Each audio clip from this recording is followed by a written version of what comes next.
Hi guys, it's Dr. Becky Lynn again. Today I'm going to talk about sexual myths, so don't forget to like and subscribe. It's really important.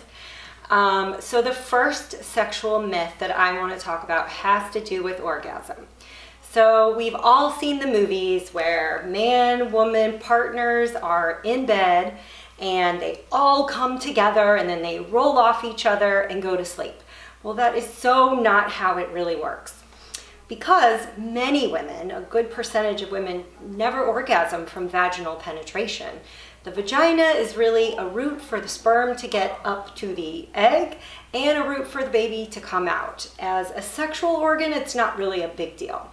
The clitoris is the big deal. The clitoris, if you don't know, is located at the top of the labia minora, above where you pee from, or the urethra. And the clitoris is the same thing as a penis in a man. And if you were born with XX chromosomes, then that tissue becomes a clitoris. And if you were born with XY chromosomes, then that tissue becomes a penis. But they do the same thing. So when they show men and women coming together, that is so incredibly rare and so incredibly false. Usually it's a take turns thing. One person orgasms and then the second person orgasms. And women are much more likely to orgasm with clitoral stimulation than with vaginal penetration. Sometimes a woman can orgasm with penetration if there's clitoral stimulation at the same time. But more often than not, a woman will orgasm from clitoral stimulation, either oral or manual or with a vibrator or something like that.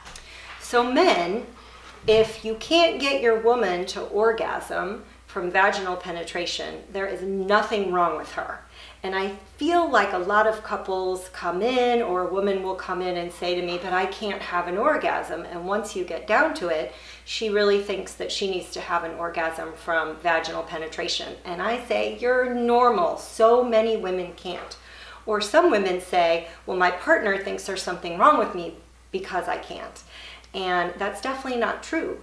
We need to educate women and their partners that orgasm really is much more likely to come from the clitoris than from vaginal penetration. So that is a huge myth. So I really wish the movies and TV would stop showing things that way and perpetuating that myth. So here's another myth. And it's not really a myth. It's that men usually have desire that's different from the desire that women have. So men are more likely to have spontaneous, innate desire. And these are all broad generalizations, but a man can be sitting here and he looks over at this video camera and says, where's my partner? Because I feel like having sex. Men have so many more spontaneous sexual thoughts throughout the day.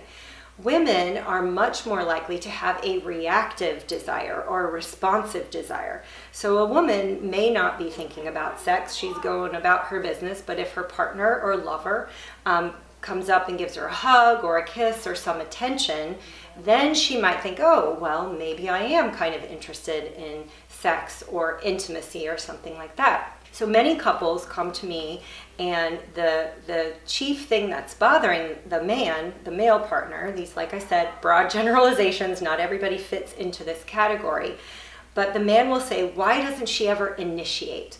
Why doesn't she ever come on to me? And a man tends to think, if you don't want to have sex with me, you don't love me, which is absolutely not the case. The woman tends to think, but I do love you, I just don't want to have sex with you. So there's this sort of mismatch in how people develop and present with desire. So I want to throw out the myth that women are these great initiators or they operate in the same way as men, because they really don't. Women need to get something first and then they respond with some sexual desire and arousal. So we're just not made exactly the same. Myth number 3, our bodies should always make enough lubrication to enjoy sex without having to use any outside lubrication. Totally false. And this is especially false in those menopausal years.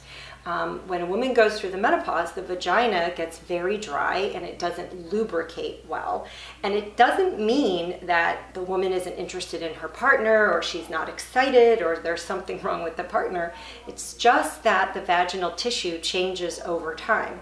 So she might need to use a lubricant. There's all sorts of lubricants on the market. I tend to favor a silicone-based lubricant in a postmenopausal woman because it's not as sticky, it doesn't dry up as quickly, doesn't have to be reapplied as often. But women, don't feel bad if you have to reapply the lubricant. That's totally okay. It might happen. And sex changes as we age. With that said, for women in their 40s, perimenopausal, or even younger women, sometimes we have to use a lubricant also. It doesn't mean we're not attracted to our partner. It doesn't mean we're not into the moment, although sometimes it can be. But younger women might need to use a lubricant as well. If you use condoms, you should choose a water-based lubricant because it doesn't affect the integrity of the condom. If you're not using condoms, then go ahead and use that silicone-based lubricant. So here's another myth. Men are always so concerned with their penis size. But if you think about what I just said related to orgasm, it's not all about the penis size that makes you a good lover. Having a large penis doesn't make you that much better. And men also tend to think that the longer they can keep going, the better. And I'll tell you, not all women want you to keep going that long. So get that out of your head. It doesn't have to last 8 hours. It doesn't make it any better. And you certainly don't have to have a huge penis.